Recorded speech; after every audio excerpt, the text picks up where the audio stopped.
We're the last of the cowboys. Giddy up, gone, boys. 18 wheels on the concrete. It's a slow and dying breed. Rolling like Jesse James. A modern day outlaw game. If you're out here riding with me, come on back and make some noise. We're the last of the cowboys.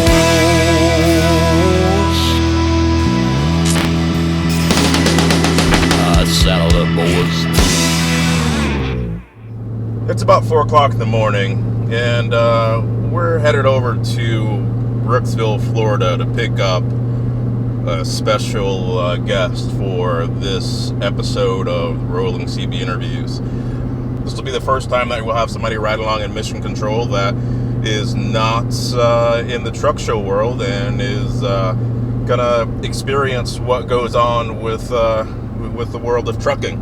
His name is Chris, and I've known him for quite a while, so we're gonna pick him up and we'll let you guys get to know him a little bit as we head over to meet with our driver for the day. What's up, dude? What's up, dude? Long time no see. Good morning. Good morning. It's cozy in here. Yes, it is. It's been a while since we hung out. Too long. So you ready for an adventure today? Oh yeah. It should be a lot of fun. Can't wait for an adventure. It should be a lot of fun. Your old office is right down the street. Yep. Speaking of which, let's the camera's rolling. Let's as we head up to Wildwood to the 75 Chrome shop. Let's bring some of these folks that are watching up to speed on how we met. You mentioned my old office, so I'll paint the picture. We're in Brooksville, or actually we're in Spring Hill, Florida right now, along US 19. I had an office on US 19, and one day you walked into my office, and we take it from there. I said, "Hello, sir." No, actually, I remember when we first met, you were doing some photos for my family, and we were just getting to know each other, but you were driving some old Suburban. Right. And when you started to get to know me, you were like, "Hey man, check out my computer and stuff." We were admiring each other's computers and talking about that stuff, and then you're like, on your desktop you had a picture of an SRT Magnum. Right. And you're like, "I know I really shouldn't hamper myself with stuff like this, but it's just so..." Yeah, you did. I didn't say that. You're like, "It's just so cool, I just feel like I owe myself something. I've been working so hard." I'm like, "Yeah, man, you definitely..." I didn't really know you that well. I'm like, "Yeah, of course, dude. Everybody deserves something awesome like that." We didn't go from like hello to Yes. you're in my back office looking at my desktop. Yes. So then I want to say like, so then you're like, "I'm gonna get this car," and I'm like, "Cool." And we became really good friends. But I just want to say like, this thing, I can't believe this thing is still running so good. After how long has it been since you've had this? I don't know. It's been like 10 years or more. 10 years? It's still... Actually, it's 10 years old. I bought it in 2008. Yeah, so, yeah. I was like, kind of not knowing what to expect when I got in this thing, if it was going to be running as good. You've been driving this for so long. Yeah. You've been driving all over the place. Yep, it's been as far north as South Dakota. It's running great, though, dude. It sounds like. It's been all over the place. It's lots of miles on it, reliable, and gets the job done, especially when it comes to chasing trucks around and stuff. All right, so I'm gonna back up because you like completely shot like Swiss cheese all into that story. I just wanted to say, like, I was struck by how well this thing was running when you started going down the highway.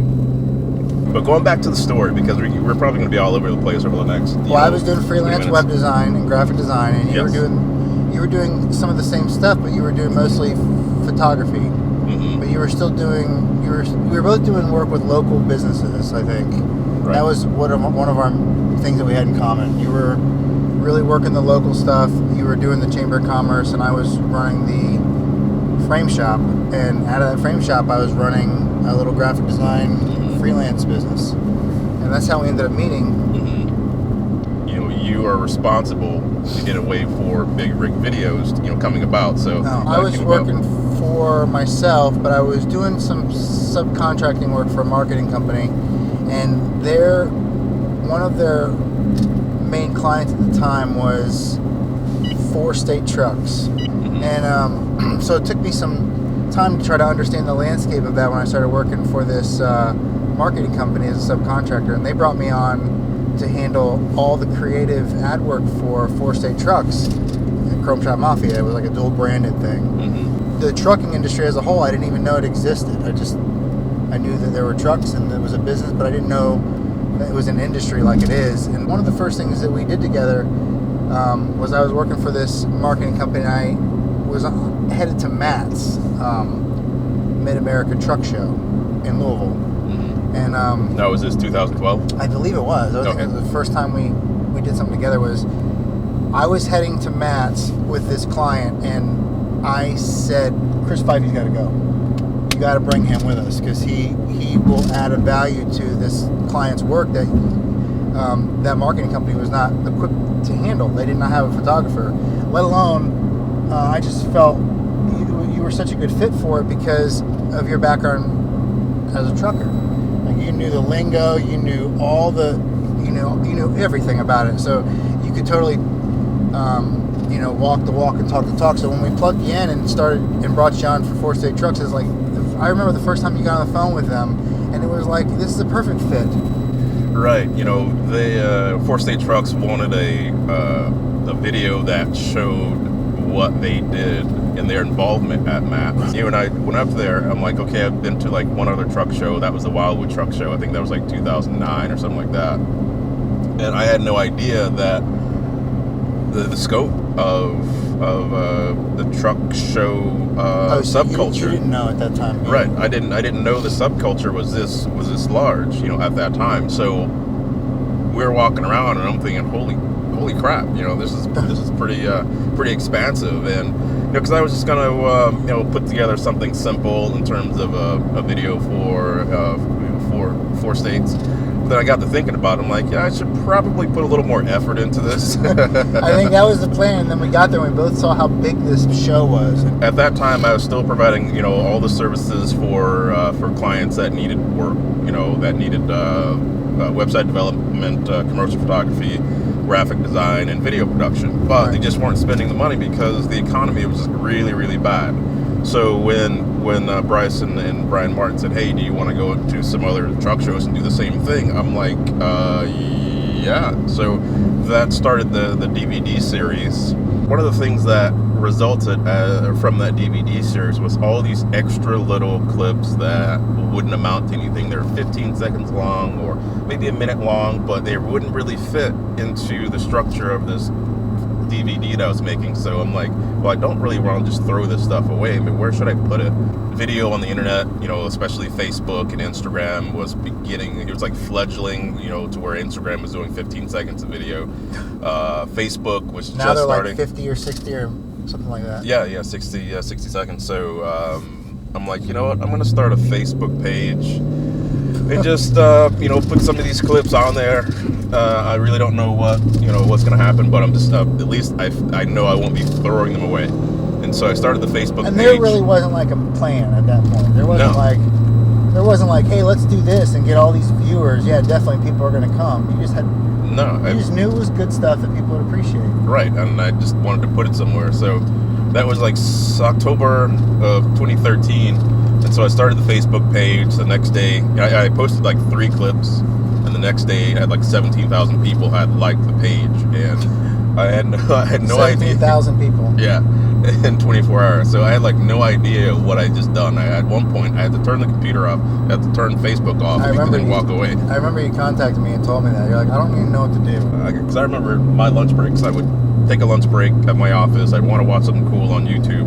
And it was just, the content wasn't filmed right. It's a little frustrating, being me trying to watch something and it's not done right. Make your own content. Yeah, so I just, I'm like, you know what? When I go out to do this stuff, I'm going to film it right.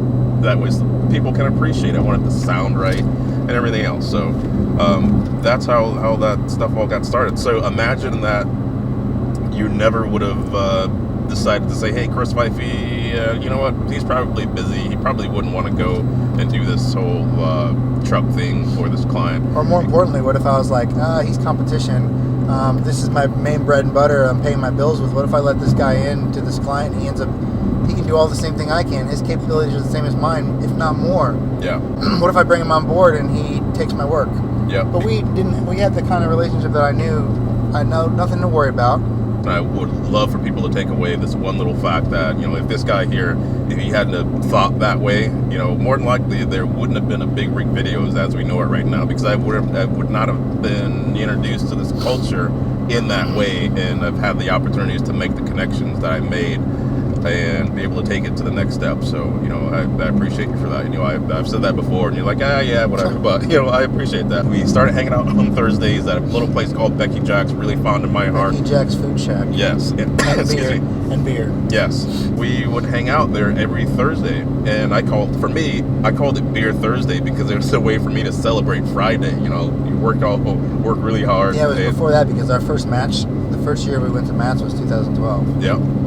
So after that, you came up with something, kind of, along the same lines, I had a little office where I was doing my freelance stuff at that framing business. And one of my friends who worked there, his name was Steve, he would only work on Thursdays. So we like high-end pocket knives for no reason other than it's nice to have a good tool on you, and it's also kind of like pocket jewelry. So he would bring in his pocket knife collection, and I'd bring in mine, and we'd compare what we were collecting over the weeks, and it was only on Thursdays, so I started to call it Knife Thursday. Mm-hmm. And we started to do the trucking thing, and the knife thing kind of overlapped with it. So Thursday went away, and we stopped drinking and started working, I think, yeah. for the most part. It's like, I call you up, hey, you want to go to Becky Jack? No, like, I'm working. No, yeah. I'm making a knife podcast. I was doing all these videos and podcasts for the knife thing, and that became my Thursdays, and we stopped hanging out on Thursdays. There was no more drinking, but you were busy enough. So yeah. I set up a website for this knife thing, and Knife Thursday, and I set up all the different social accounts. They got pretty big too. The Instagram accounts, the Facebook accounts, they got pretty big.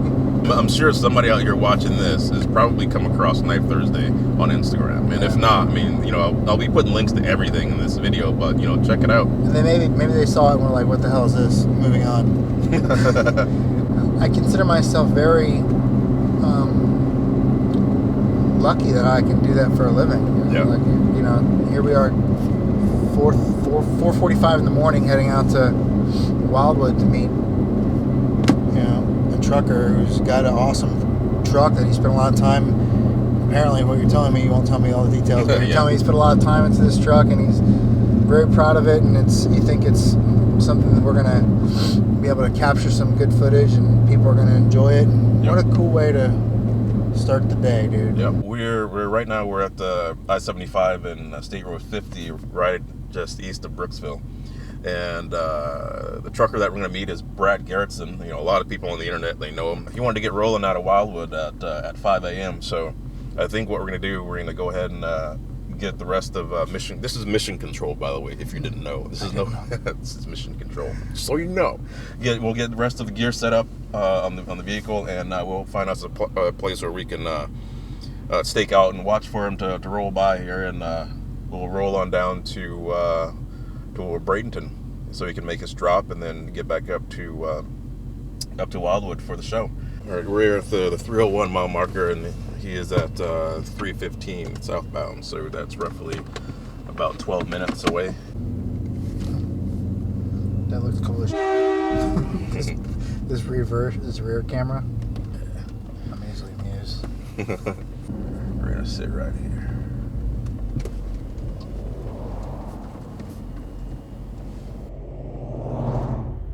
Here he is.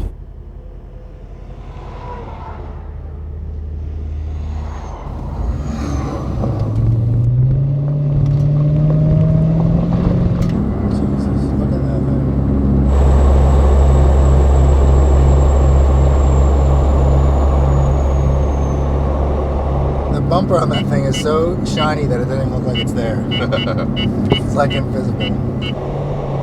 No, that's old Brad Garetson in there. How you doing today, sir? I'm doing just fine there, Mr. Fiffie. How are you this morning? Doing good. Got up a wee bit early to catch up with you here. Well, it's the week of the 75 Chrome Shop Wildwood truck show. We don't have to do too much setup about that. Most folks know what's going on with that truck show there. What do you got there in that wagon, and where are you going with it? Got a load of some landscaping stone going down here to a resort in Anna Maria Island. 10-4. I'm looking at it here, and it's not the same. It's not, the real life doesn't even do it justice. Yeah. How sick is that? Yeah, you're right. And that's one of the things where I really wanted people to be able to come along and experience some of this and see it firsthand. And so the thing is, people think that, oh well, you guys with these trucks, you don't do anything with them, you don't work them, and you're just out playing around. But you're literally catching him in the middle of a job. Yep. And so the purpose was to dispel the myth. Dispel the myth. Dispel the myth. Yeah. Let's hope that's not the purpose. Yeah. To dispel the myth of what these guys actually do. Because when I first went to the shows, these trucks are just looking so awesome that people, again, they didn't believe it. So I wanted to just do something that really showed these guys out on the road, and the best way to do it was to be out there rolling along with them. And I just had to come up with a concept and a way to do it safely. And that's where the whole rolling CB interview process came along. Yeah, the first time, even though I'm not really in the subculture and I'm really not too familiar with the industry, when I saw you do your first rolling CB interview, is that what you call them? Yeah. I knew the second I saw it that you had something, because it was like nothing I'd ever seen before. And seeing it here in your car and watching you film this truck next to us is so cool. Also, I'm kind of realizing, like, I've never ridden in one of those before. Like, I'm just now, at 5:32, I knew this was going to happen, but I'm just now realizing I've never ridden in one of these big rigs before. Like, what is it even like? How many people drive on these highways every day and never get a chance or an opportunity to ride, let alone drive, but to ride in one of those? And there's so much pride that goes along with them being able to show their family what they do out on the road. So these guys are gone for weeks and weeks and weeks. But now all of a sudden, everyone back home can watch a video, or the parents or the kids go like, "That's my dad," that's what he does. And for me to be able to do that, to make a piece of history, for these guys, it's like it's really, really cool.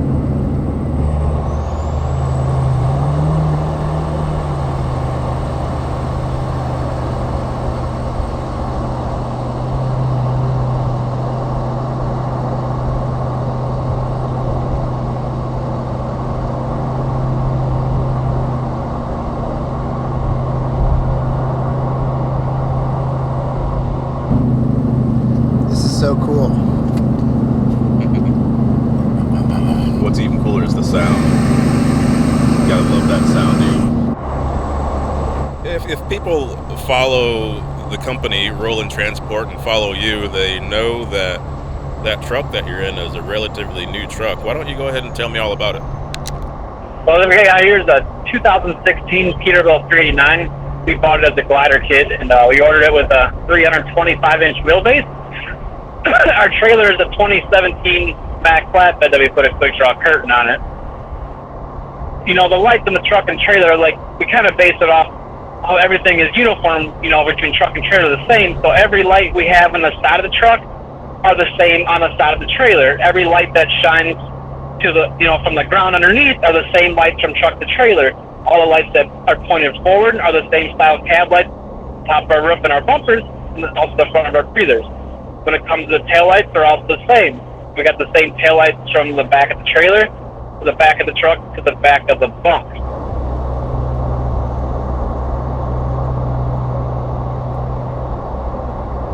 Well, take us through the build process. This is not the only truck that Rollin Transport has, obviously. Paint a nice picture for us. The things we changed, obviously, with the truck is, like, we changed the front of the grill itself. We put in a laser cut grill from a 12 gauge that we put 13 Kenworth style grill bars in front of it. Then we changed out the 389 style headlights to the 379 style, the double square bucket setup. Also has the same style grill that matches the hood of our truck. our 6-inch drop panels from 12 gauge. We take it a step further though, and we also add the rivets that you see in the regular Pete body lines, and the rivets in the gut panels will match with the body line to make it look like it came factory like that. We also changed the mirrors, and we mounted the mirrors onto the door. Our fuel tanks, we've sanded down the welds and body filled in the seams and smoothed them out smooth. Then we changed the filler cap into the top of the fuel tank and made it an aviation style fuel cap. We also do the same with the air tanks. We get down to the frame, we countersunk the crossover bolts and shaved them smooth between the bunk and our fenders. And you look at our suspension hangers, those are also, we sanded down the serial numbers and sanded them down smooth with all the kind of flow in with the truck and the frame.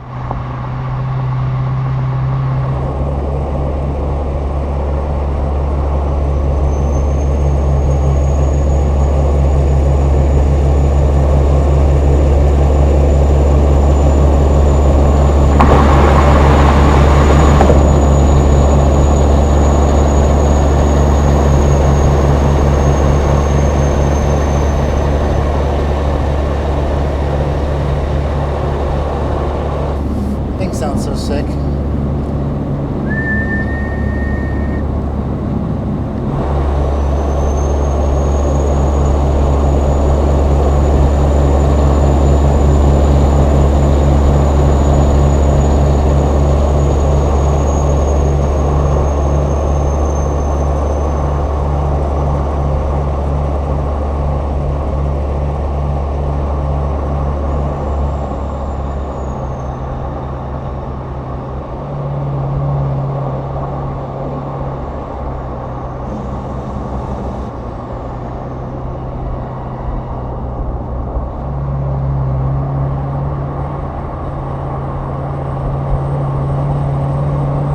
Tell me about some of the custom parts that you have on the truck.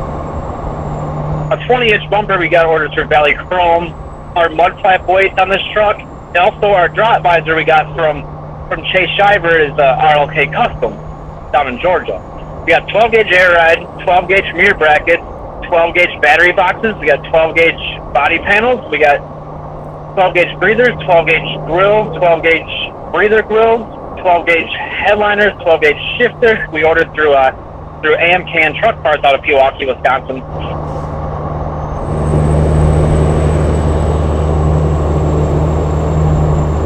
Now, when it comes to the black and the highlight, or the green and the purple, tell me how that came about. You guys certainly just didn't pick out some colors, put it in a hat, and just pull from there. What was the inspiration behind all that? When it comes down to the stripe design on the truck, everybody knows Higgs, and his name's Jim Higgins. So we've been talking with Jim back and forth since the truck even got delivered to our shop.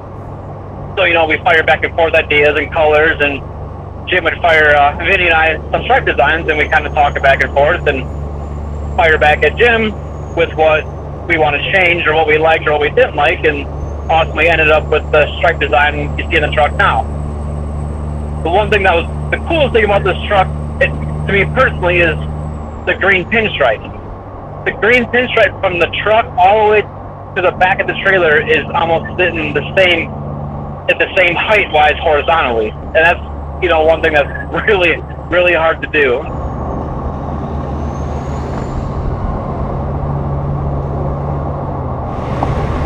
When it comes to the interior, things we had to change a lot was the headliner itself. We changed the ultra cab setup on the cab part of the truck to a flat cab.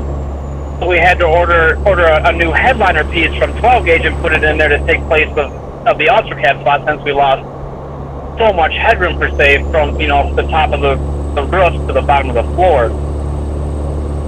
With the dash, we smoothed out the dash, not the dash entirely, painted the outside black. The panels we painted purple. With that headliner I mentioned, we moved the stereo itself to the headliner. Then there was a vacant spot in that dash panel. So what we did is we added 5 extra switches in there, so that bottom dash panel is an entire row of switches. We put in a one-piece aluminum floor in the cab and also one in the bunk, and we ran the stripes from the hood, from the floor, from the dash all the way to the back of the bunk behind the bed. So the stripes are also painted into the floor. We put purple lights throughout this truck. They're everywhere inside this truck.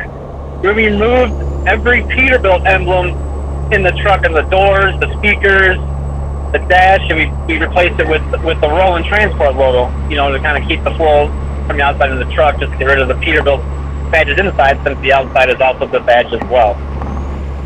The truck itself was built and painted by TA Truck Painting down in Pewaukee, Wisconsin. It was almost pretty close to a 10-month build. It was torn down to bare frame rails, and the frame was sandblasted 4 times, and, you know, just slowly put the truck back together.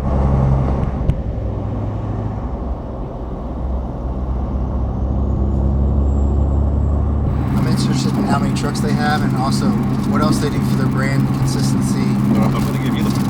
I'm going to give you the mic. What? Yeah, so we got Chris Weinstein riding along.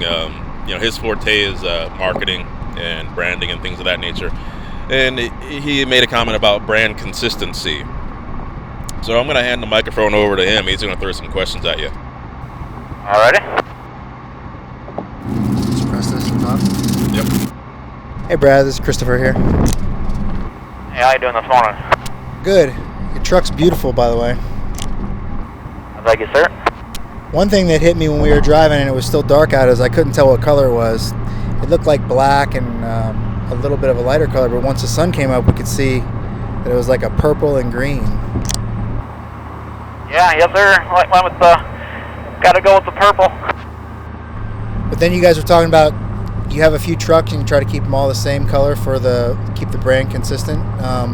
My question is, do you do that outside the trucks? Do you have like all your marketing material that way too, or is it just the trucks that all are similar? The thing we really do is like we do embroidered hats and uniforms and stuff, and we try to keep them, you know, to match said truck, or have another shirt that matches another truck. How many trucks do you guys running? Got, I think 7 on the company side and about 16 owner-operators working for us. You said 7 and 16? We're up about 20 to 22, I think, now. They're not all done up like this truck, are they? Majority of them, yep, yes, sir. Holy crap. Well, I find that interesting that you do that with the trucks, trying to keep the brand consistent. So even the ones that are not done up, are they consistent colors too, or are they more like just a standard stock looking truck? We're all over the board. You know, we got anything from blue to, you know, black to white to silver. Like everything usually matches their own style with their own trailers.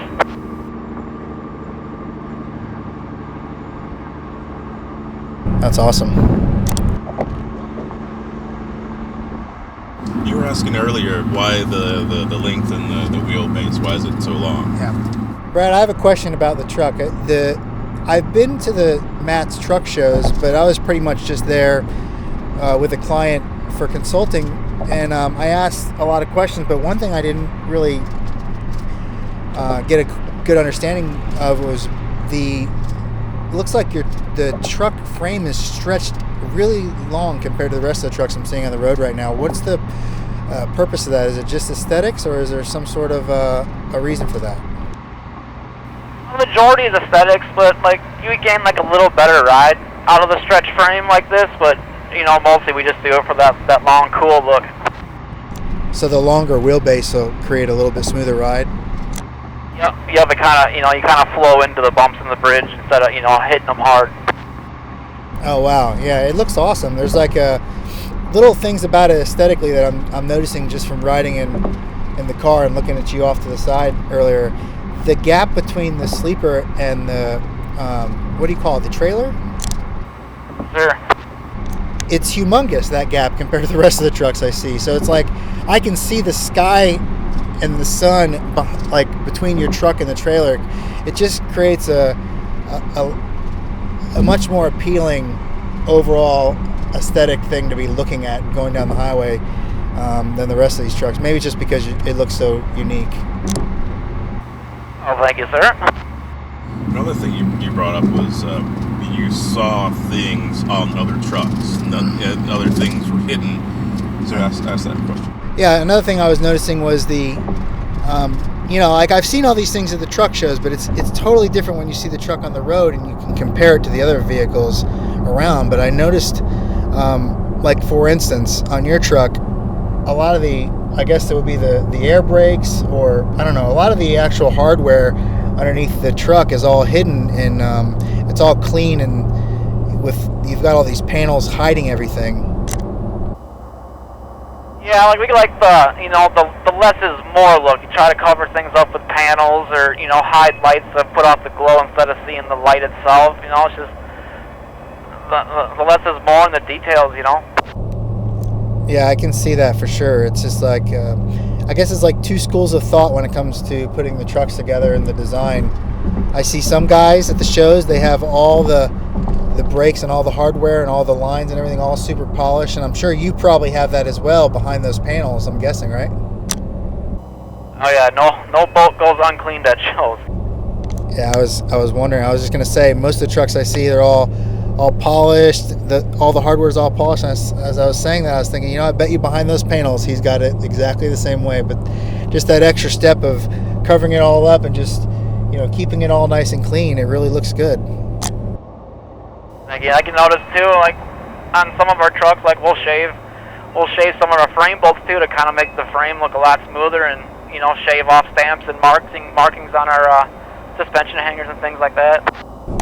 Wow, that's a serious attention to detail. Do you guys do you make sure all your bolts are turned exactly the same way too? We call this a working show truck, so like everything we do for a show, we do it every day. To work it, anything from like clocking rivets on our lights, or clocking the logos on our tires to our valve stems. I can't believe they do all that for regular driving. I guess it's like anything else. So looking at that truck next to you, Brad, I'm sure you get this all the time, people wanting to ride next to you and take photos and whatnot. How do you deal with that? Just throw the thumbs up back and smile, You're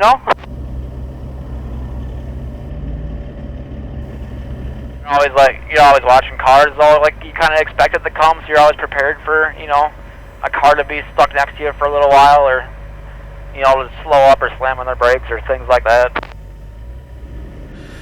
What brought you into the wonderful world of trucking? Ironically, I went to Waupun every year as a kid, and seeing Vinny's flat top way back in the day was it for me. I told myself that I got to get into that. So how many years ago was that, you think? I want to say it's probably 2007, so yeah, right at 10 years. All right, so and how many years you been on the road trucking? Right at 10 years, I immediately went and I got a CDL book and started studying, and went to work for a local milk hauler and learned the ropes through him.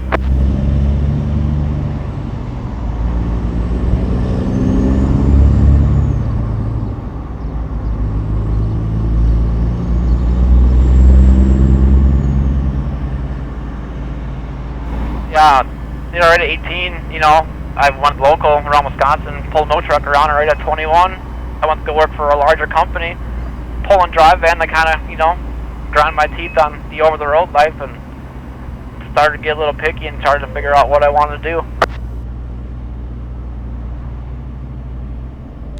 Yeah, 10-4. When we met, probably 2 years ago at this point, that was at the Kinley show, the Kinley, North Carolina show, and me and old Billy Kaplan, good buddy of mine, we were up there for that show, and we were checking out your truck. You're working for, I think, Lily Transportation at the time?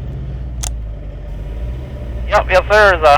We're pulling covered wagons, real heavy haul stuff. Yeah, you never would have guessed it with the way that truck was set up. Having gone through all those different scenarios and trucking and different applications, what do you like the best? Right now it's got to be, right where I'm at. you know, running a truck like this and, you know, just working it daily. Like I like the challenge of it. You know, like you're always looking out for the truck at the same time you're looking out for yourself and the load.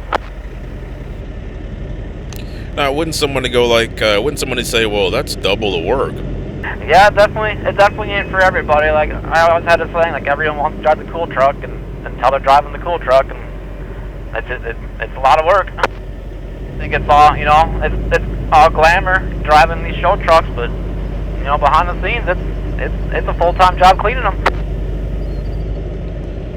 Well, that's going to bring me to another question about cleaning, but going back a step, if you want to make a recommendation to a guy, what would you say to a guy in order to help them find the best fit for themselves? You know, how would you encourage them to find what's right for them?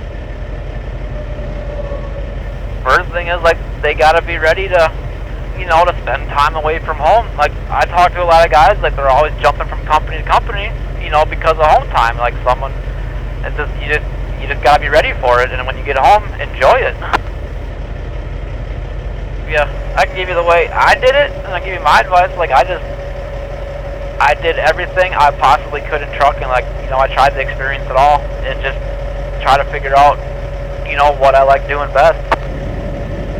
With people going through different companies or going through different scenarios, you know, what was it like for you, and what would you say to a guy in that respect? Like, you gotta put the time in, you know, for said job. Like, if you're pulling reefer, if you're pulling dry van, like, work through it. Like, if you get a bad spell for a week, like, just push through it, the next week will get better, and just do it until you decide you want to try something else.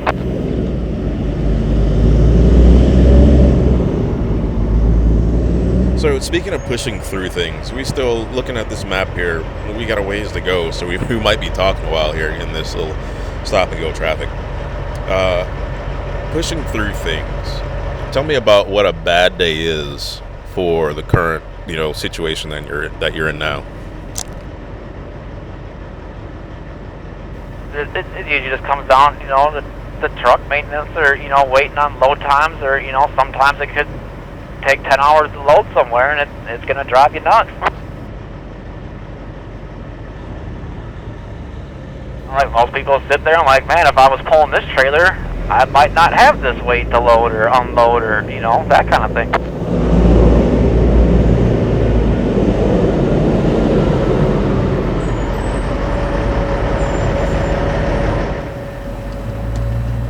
Seems like there'd be a lot of things as a truck driver it seems to me, I've always kind of thought there's probably a lot of things that are out of your control.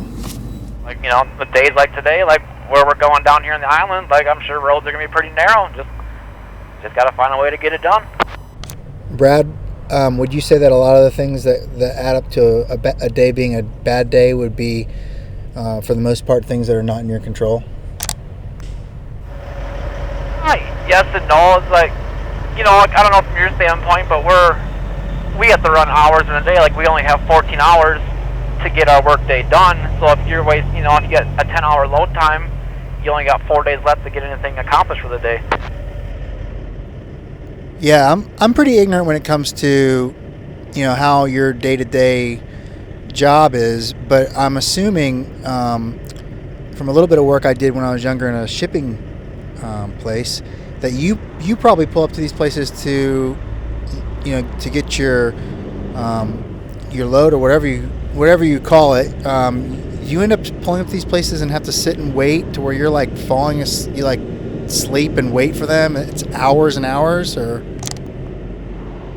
some days that's the case. You know, you get like appointment at X time and they don't get to you till, you know, they want to get to you. So what do you do in those scenarios, and how often does that happen? Do you just rest? I mean, I try to rest, but at the same time, I got it in my mind to where if I do fall asleep, I'm going to miss that phone call, or I'm going to miss that door knock to get loaded, and, you know, just push me back even further. Are there other things that you can do that are not necessarily, you know, going from point A to point B? Like when you're stationary, are there things you can do, you know, from your phone or your computer that are also work related that you can't do while you're driving? Do you catch up on that stuff? Mostly, if you got time to lean, you got time to clean. We're always, trying to keep these trucks shined up. I hear you. That makes sense. Like for one thing, for instance, earlier when you guys were talking, and I'm sure there's going to be a lot of people who watch these videos that are just like me. They just don't know. They appreciate it and they think it's cool, but they have questions. And you guys may take some things for granted as you're speaking to each other, and not realize that a lot of us don't understand some of the terminology. But for instance, I think I took a note here. I think Chris said the term glide. What did you say, glider? Glider kit. Glider kit. Can you explain to me what that means? A glider kit is an option you can, order from the factory in a truck, and it's the truck, but it's only a rolling chassis. So you get the truck, but you have to put in your own engine and your own transmission. Oh wow, that's how that truck was purchased. It was just purchased as a rolling chassis. Yep, exactly. So then, what do you do? Like, is it like a brand new crate motor, or are they like rebuilt high performance motors, or what? They're rebuilt old Caterpillar motors. Oh wow, so they like oversized pistons. Is everything worked on those engines? Like, is it a long block, short block, or just a whole package? You can do that kind of deal if you want. We just run the factory Caterpillars and just run their specs. Well, the truck sounds awesome. Yeah, the 8-inch exhaust really helps.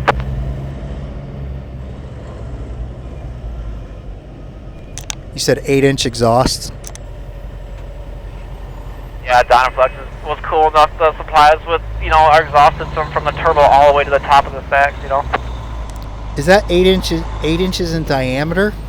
That's 8 inches in diameter from the top of my pipe, down to the Y pipe between my steps. Yeah, I see. I'm looking at the truck in the rearview mirror, and those exhaust pipes are humongous.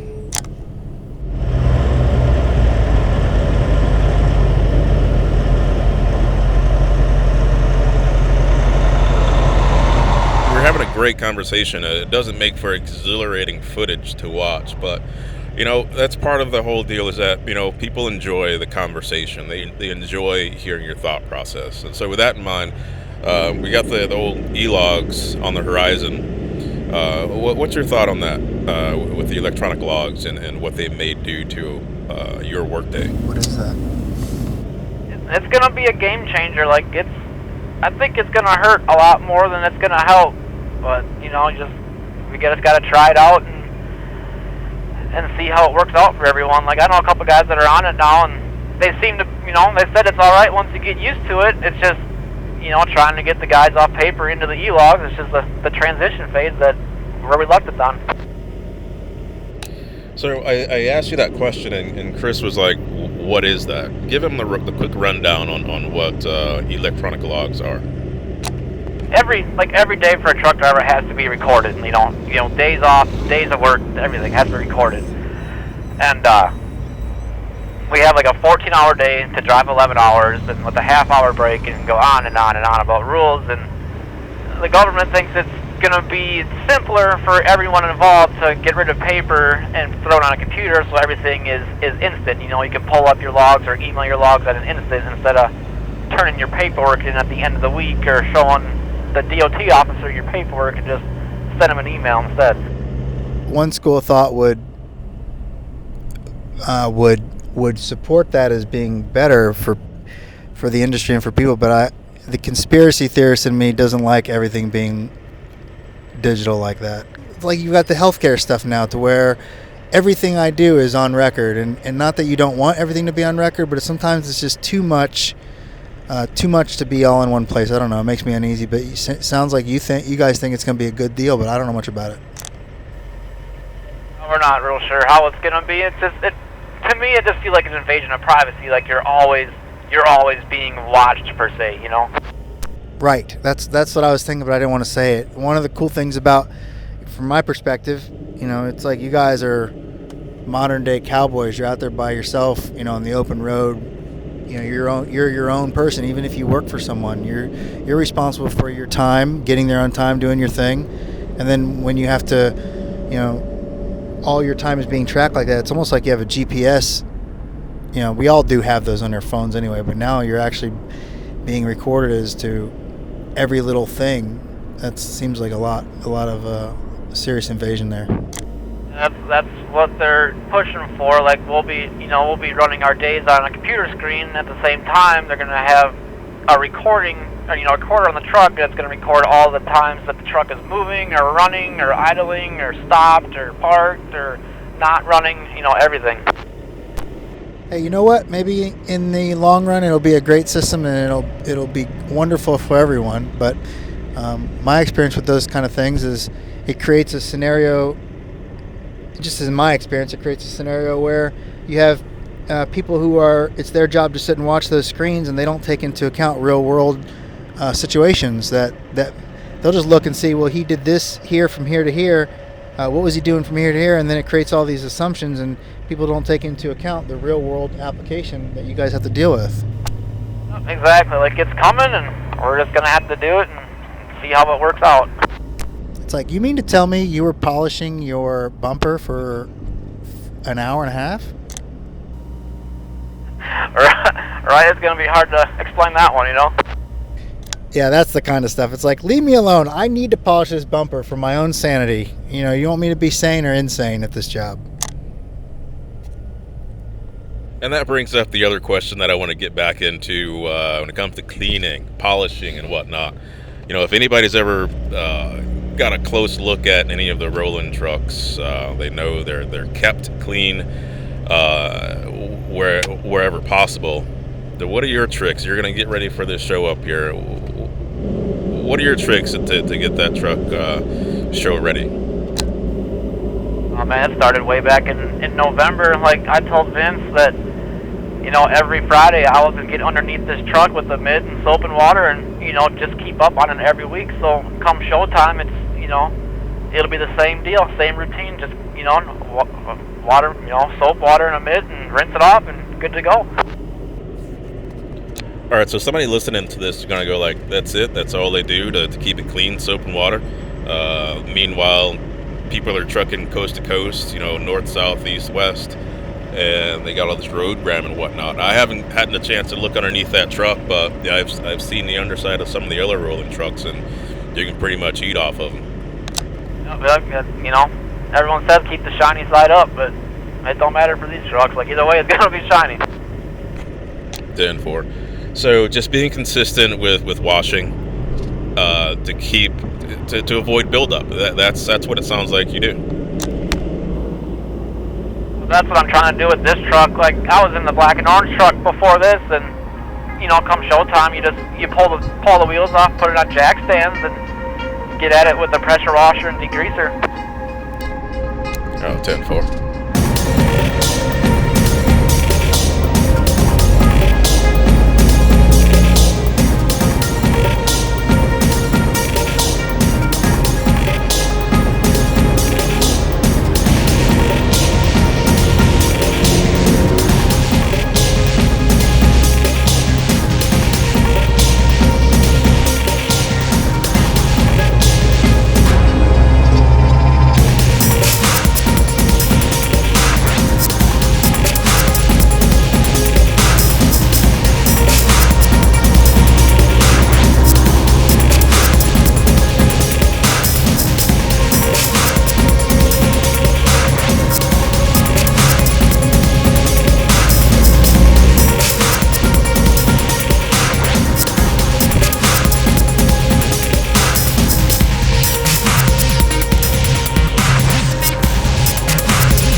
people running into show trucks like that out of nowhere and not really knowing they even exist, and seeing them out working. I wonder if those people who we met today looking at Brad's truck, if they would, throughout the rest of their day and the rest of their week, if they're going to end up looking at more trucks on the road and wondering and thinking and trying to put it in perspective. I would think so. I mean, you know, that truck is pretty top tier when it comes to the show trucks that are out there. So they got to see something that was on the level of going to a car show and looking at a Maserati or Ferrari or all that kind of stuff, you know. But those people may have never even paid a truck in, second glance. They may never even look at them on the road. Now they saw one that was appealing and, beautiful. Yeah. And someone obviously appreciates, and there's a whole enthusiast aspect of it. I wonder if those people will now take notice of trucks on the road more. Well, I hope so. It'll be a good deal if they did.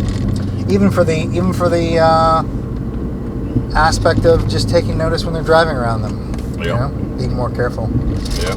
So it was the idea that whole subculture will bring awareness to trucking as a whole.